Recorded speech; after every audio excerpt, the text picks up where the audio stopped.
to say that that won't occur. The problem of how best to add pictures to music has in the past usually been solved by simply turning singing stars into movie stars. Well, there's a hole in the roof where the rain pours in, a hole in the floor where it runs right up. Hello, gorgeous.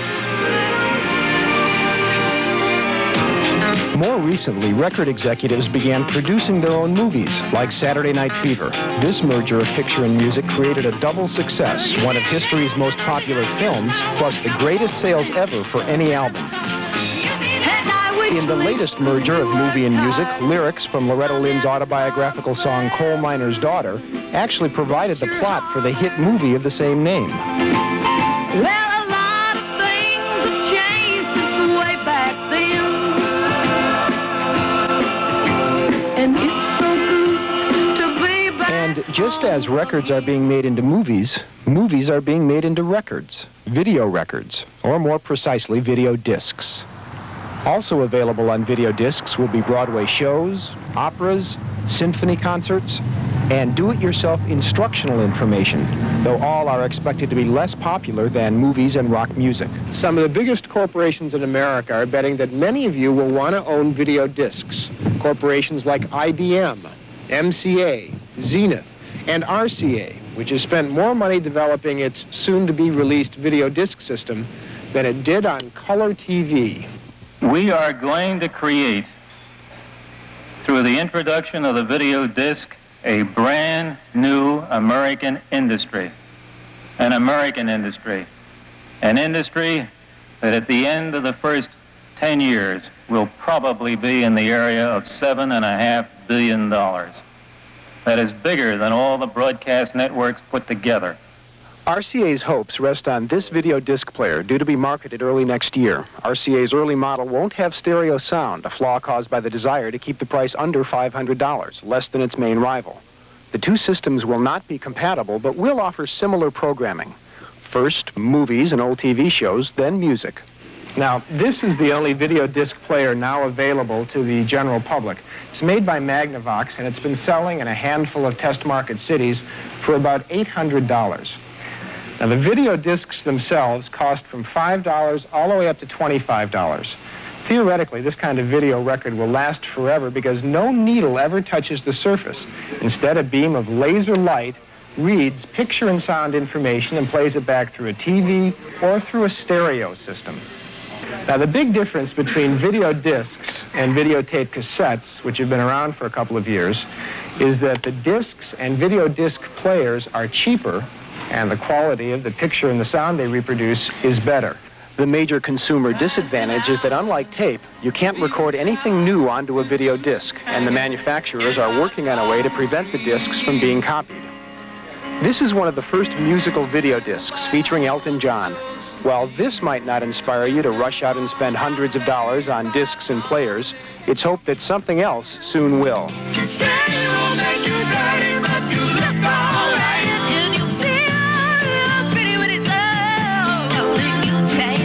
Perhaps compelling video performances like this one by Ricky Lee Jones, this year's Grammy Award-winning Best New Artist, might create the demand needed to launch this new medium.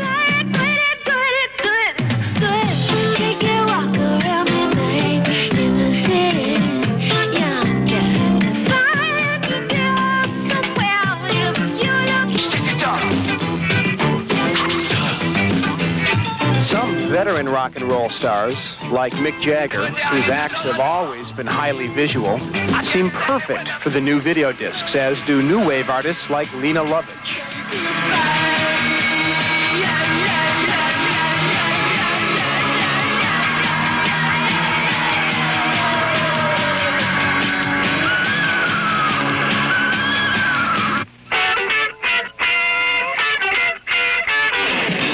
Here's a video performance which by itself made the group Meat Loaf huge stars in Europe.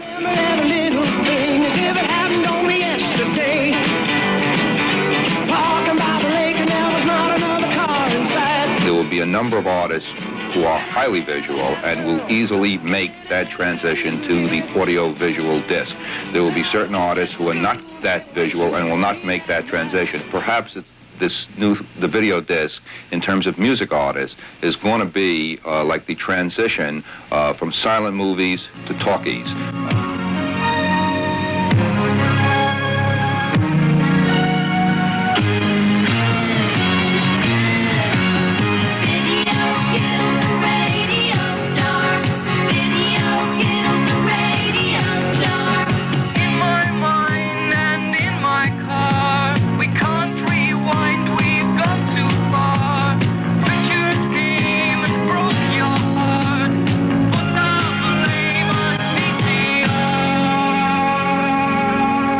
One final point. The question of whether or not we need video records may be totally irrelevant because young musicians who grew up with television as a basic part of their lives are inevitably going to use video as a creative tool.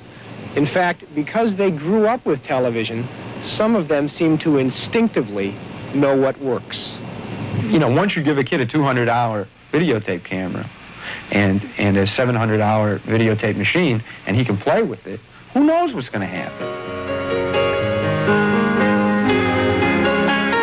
Just imagine what will happen when computer-animated video like this inspires some performer to create the perfect music to match it.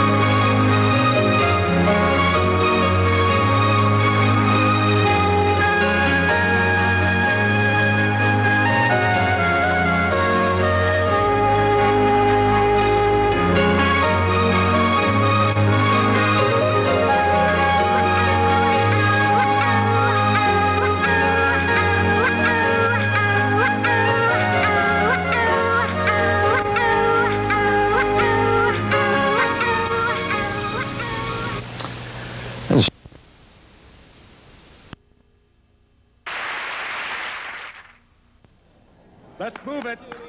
Larksburg is a long way